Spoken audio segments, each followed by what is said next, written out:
It's time to accelerate. Hi, I'm your host, Andy Paul. Join me as I host conversations with the leading experts in sales, marketing, sales automation, sales process, leadership, management, training, coaching, any resource that I believe to help you accelerate the growth of your sales, your business, and most importantly, you. Hello, and welcome to Accelerate. I am excited, beyond excited, to talk with my guest today. Joining me is Samit. He's an accomplished executive with 25 years experience launching new ventures, employing strategies for global technology media companies. Most importantly, for the purpose of this interview, he's the author of a great book called Disruptor, Master Personal Transformation, Seize Opportunity, and Thrive in the Era of Endless Innovation. He's also an adjunct professor at the USC Viterbi School of Engineering. And Jay, welcome to Accelerate. Hey, Andy, thanks for having me. And I was going to tell listeners that really even before they listen to this interview is, mate, put this on pause for a second and go watch your TED Talk on Disrupt You and Disrupt Yourself, and then come back here, because I think it'd be a great basis for the conversation. It was a great talk. It was one of the better ones I'd seen. Thank you so much. Take a minute, introduce yourself, maybe fill out that sketch I gave of you. Yeah, so I've been very fortunate to have launched several billion-dollar companies and transformed different industries that we now take for granted, whether it was the PC or e-commerce or digital music. And what I noticed as more and more friends became billionaires, as more and more self-made billionaires in their 20s are happening every month, that it's not that these people had the right connections or went to the right schools or inherited wealth. It's that they saw the world differently. I mean, a self-made billionaire has the same 24 hours a day that you and I do, but they're looking at the opportunities differently. And so Disrupt You was really about decoding that process so that anybody can take their career, their life, their goals to the next level. And, sales is at the center part of this. The entire sales process that was trained in the old days is being disrupted, and companies are disappearing, 100-year-old companies, and being replaced by startups, whether in technology or outside of technology, in new ways, because we're now connected in new ways. So tell the story of your first sort of self-disruption, to describe what you mean by disruption, because I think a lot written about disruptive technologies, so on and so forth, but this has a very distinct meaning in the way you write about it. And maybe the best way to describe it is the process you went through with your first time. So back in the Stone Age, the California lottery was going to be happening, and we had worked on the state-of-the-art machine where everybody had a little green screen back before computers had graphics, and it just said the numbers and would print your ticket. We'd created a machine that had video, which we now take for granted, and a motion detector that goes, psst, what would you do with $1 million when you walked by? And did it in 8 different languages and all this cool stuff. And we were up for the contract for California. And I was convinced I was going to be a 20-something-year-old multimillionaire. We had the best technology. This could not lose.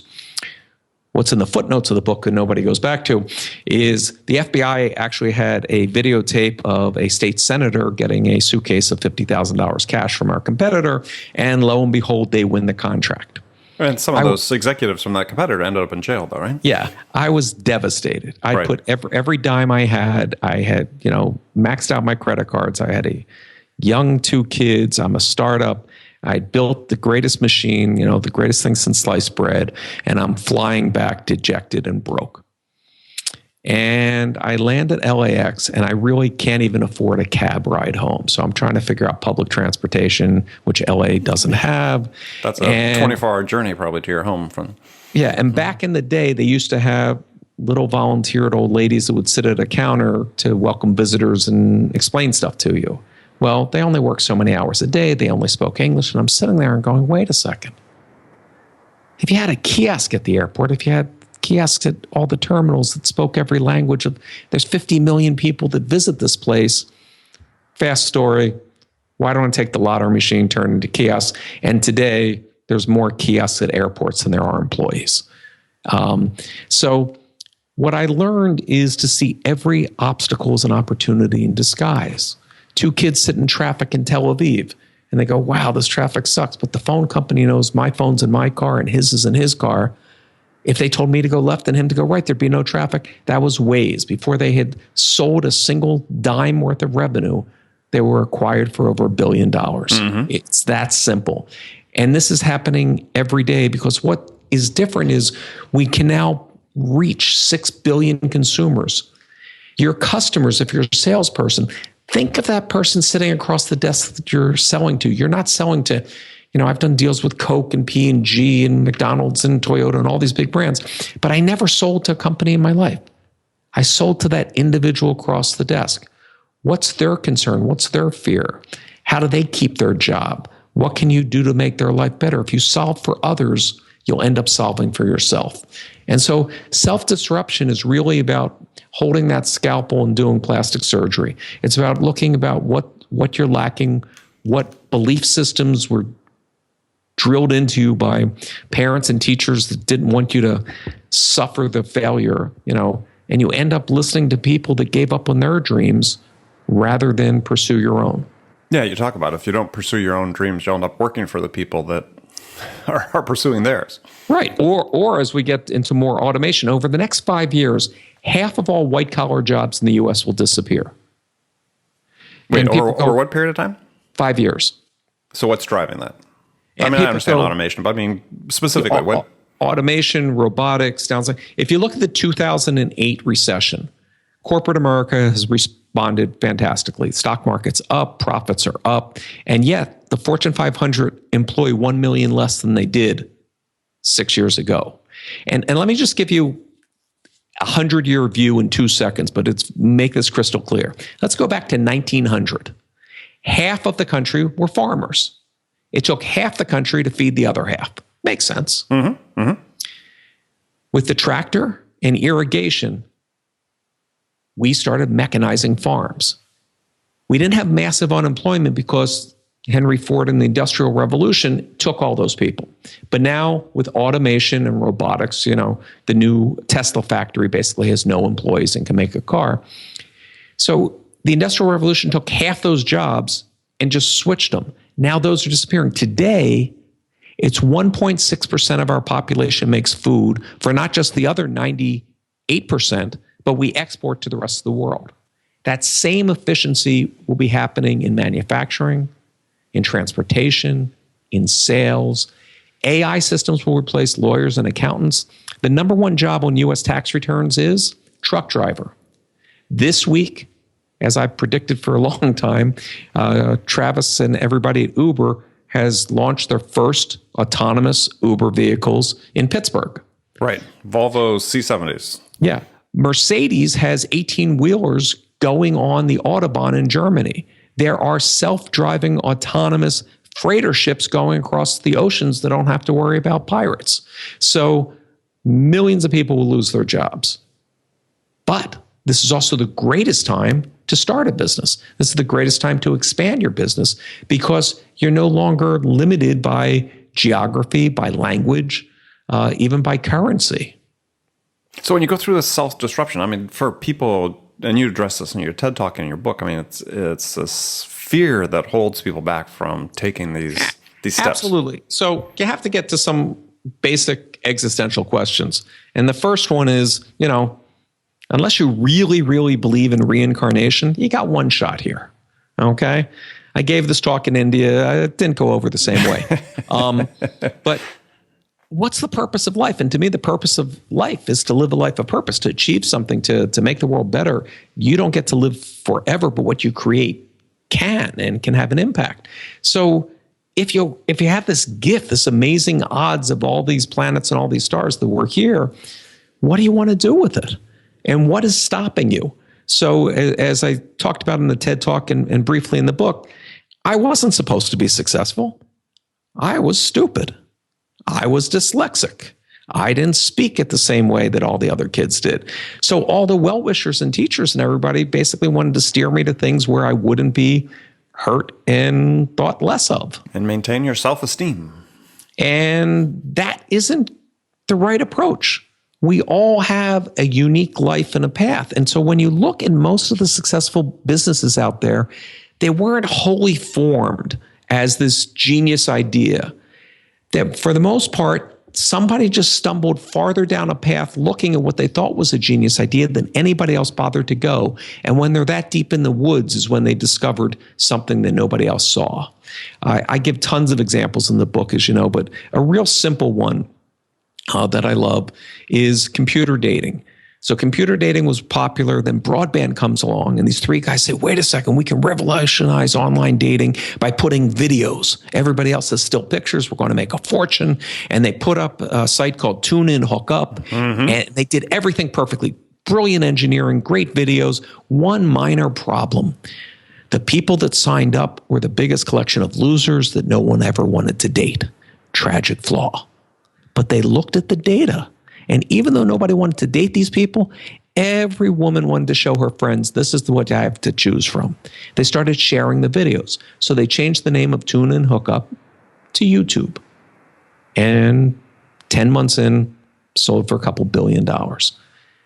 That process is being repeated over and over again. Because at the same time that we're able to reach a broader audience, our corporate mentality, and I've been a public CEO, is this 90-day sprint. Right. You can't invest in technology that takes years. You can't look at, here's what we're going to next year or 2 years from now. The life expectancy of a public CEO is very short. Of a CMO, it's even shorter. So people are making all these short-term decisions, and one of the benefits of that to the entrepreneur and the creative thinker is they would rather overpay for something that's already proven, even if it's not profitable, than have a drain on their quarterly numbers of building it from scratch. Right. And that's a huge opportunity. So how do you put that opportunity in the context of, sales professional, maybe never destined to be an entrepreneur, but for self-improvement?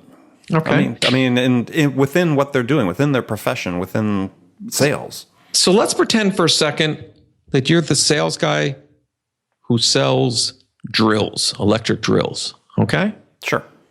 No one ever wanted to buy an electric drill. Somebody wanted a hole. Exactly. Okay? So it's really about looking at not what your product is, but what is the solution for the other person. And your best salespeople listening already know this. Mm-hmm.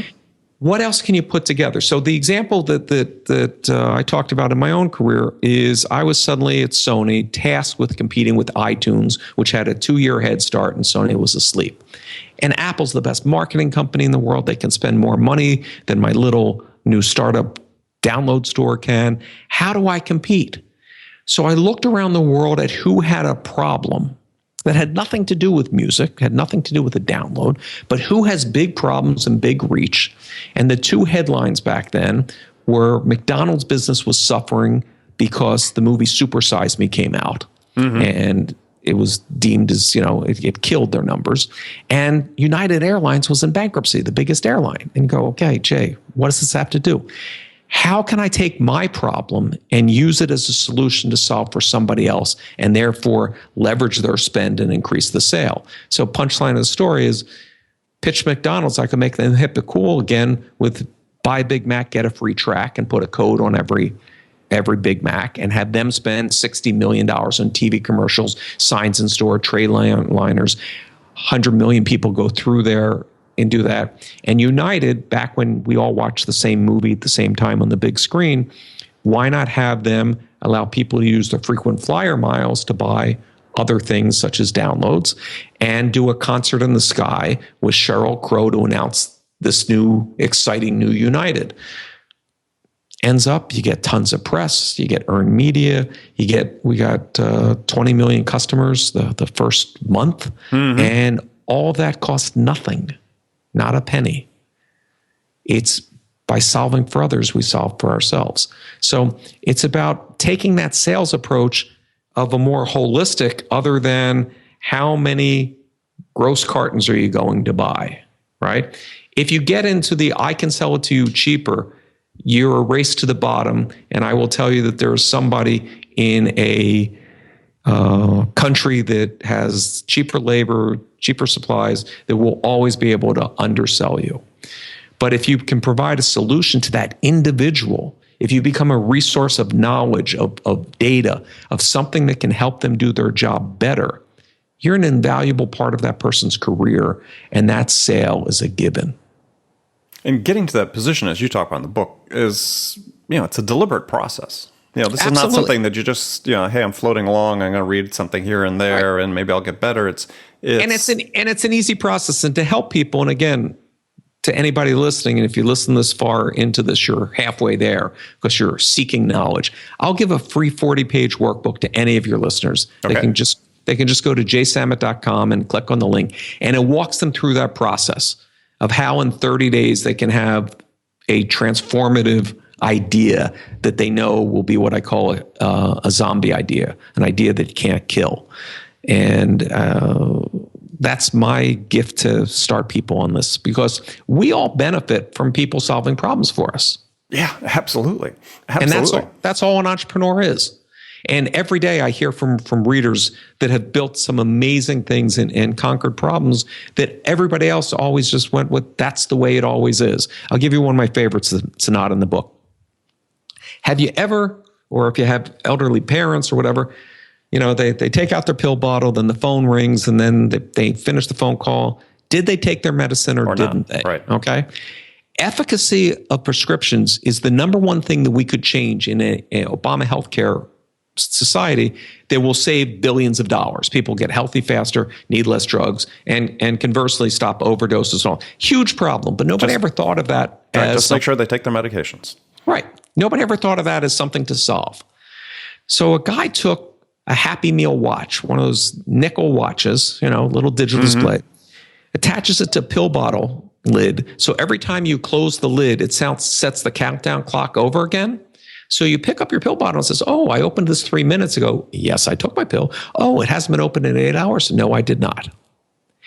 That product is now being sold everywhere, but there's now legislation being worked on to mandate it because it'll save us taxpayers tens of billions of dollars and will make this person very, very wealthy. Very, very wealthy. What a fabulous idea.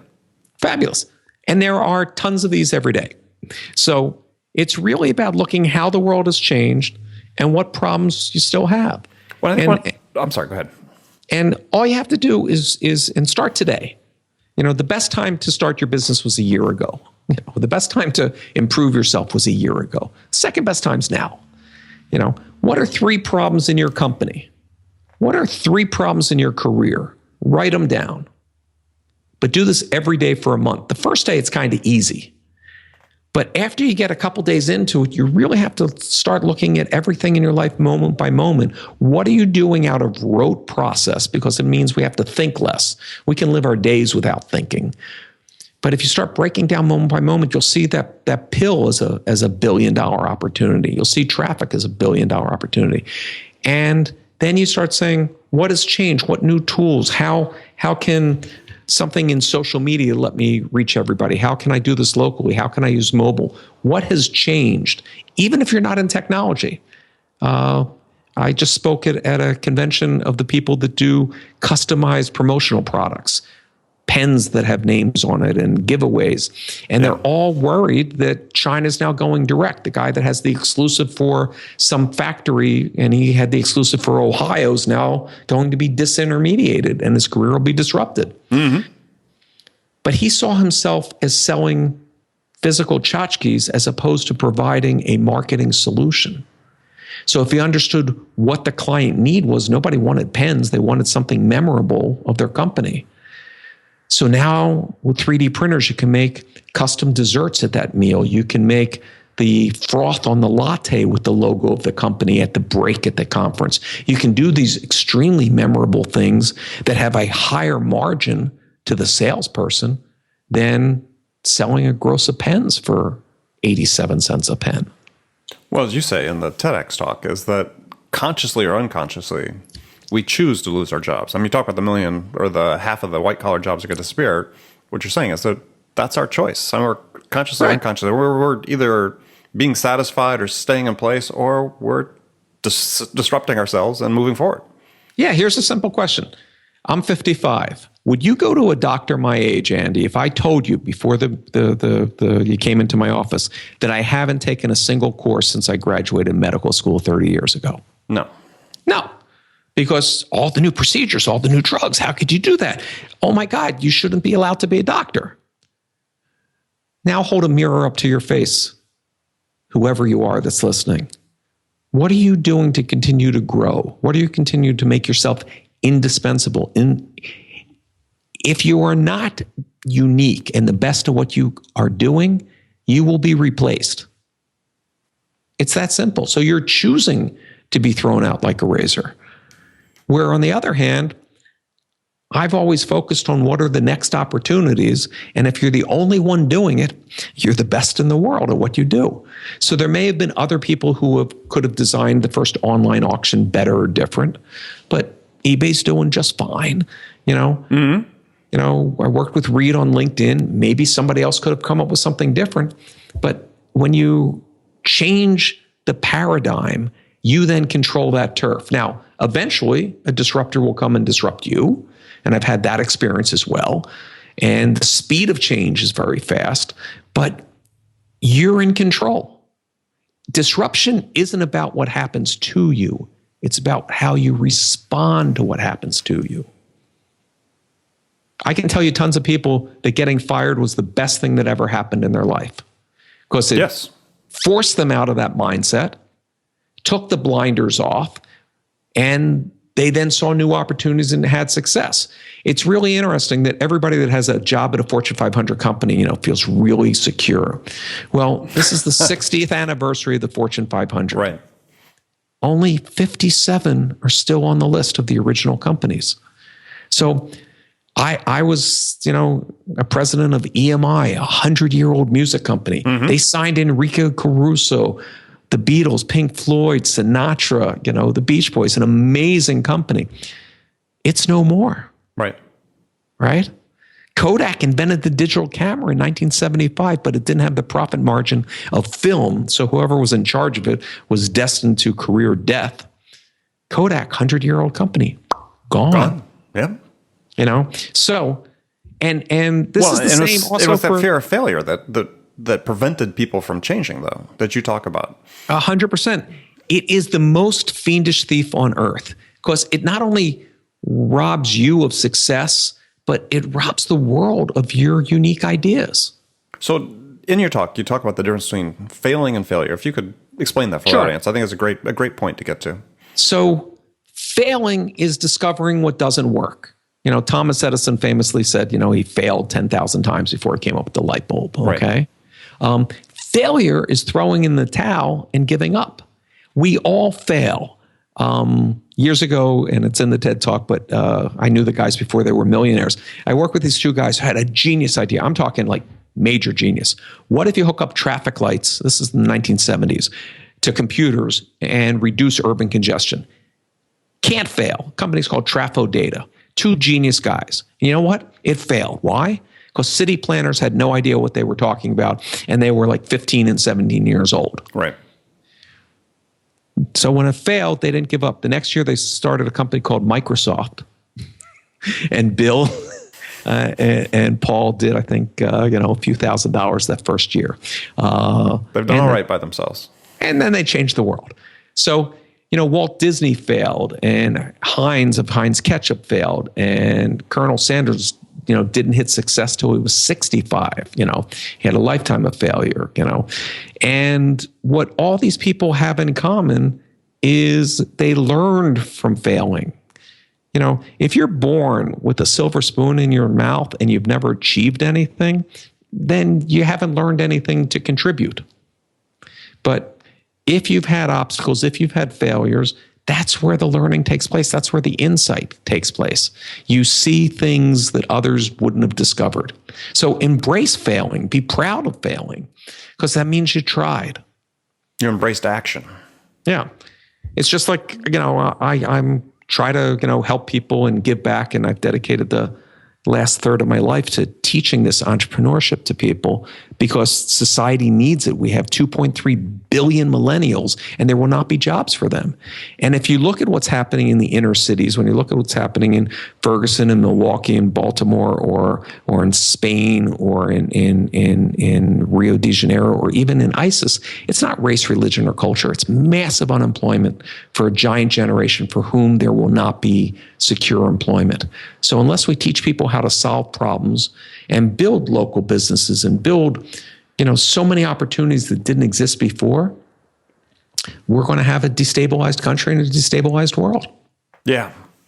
Well, and we talked about this before we got on the air, is something I just read about somebody projecting how the tech industry is going to evolve, just the IT segment with it, is that, as you have this ability to bring really sort of hyper-focused solutions using technology to bear, that if the trend continues, you're talking about creating millions of jobs, millions of companies that are able to serve these unique niche markets that play to your unique skills and capabilities, as you talk about. Right. And you now don't have to have all the knowledge. A lot of people go, well, I'm not technical. And I'm like, really? What was the first thing you looked at this morning before your feet hit the ground? What's the last thing that you kissed before you went to sleep? It wasn't your spouse. It was your phone. Right. Okay. So you're connected. You're one click away from 6 billion people. You only have to be right for a nanosecond to become a billionaire or change the world. It's really that simple. And you just have to start the process of thinking about how to prove data, how to not guide your decisions by opinions and assumptions, but you can now test things for free. You can see what works and what doesn't. And you can go out to the world and you can find the people that have the knowledge, okay? We admire, rightly so, for building the most valuable company in the world, Steve Jobs. How many lines of code did Steve Jobs write in his life? Probably none. 0. He's not an engineer. Right. Woz will tell you there'd be no Apple without him, which is also true. Exactly. Okay, both of them worked and met when they were working for Nolan Bushnell at Atari. So it's really the only things you need are insight and drive. And salespeople have the drive, okay? There's nothing that doesn't work without sales. I was CEO of a company that was acquired by 21st Century Fox for a couple $100 million. And as CEO, I was not in the top 20 highest paid people. It was all my salespeople, because I understood how to motivate and give them as much of the sale as I possibly could, so we could grab as much of the turf as we possibly could. Because when you're growing a company, profits are not your main priority. Growth is. Right? So sales is such a great skill, but how many salespeople are willing to then take their knowledge and say, I can build a business around myself? I can find the other skill pieces. And that's where LinkedIn comes in. That's where, all the social connections we have. 3D printing, you don't have to own the means of the production. You can farm all these things out and have them go. It's an amazing opportunity. Well, and even for salespeople that don't take the step to be entrepreneurs, but that concept you just gave is, they're building a business around themselves, even as, an account manager or an account exec. I mean, that's their business. That's the beauty of being in sales.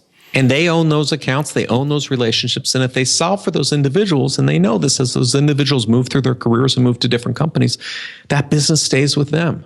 I mean, I've learned from some of the best that are still, people that I do business with to this day that I met, because they helped me and my young company succeed.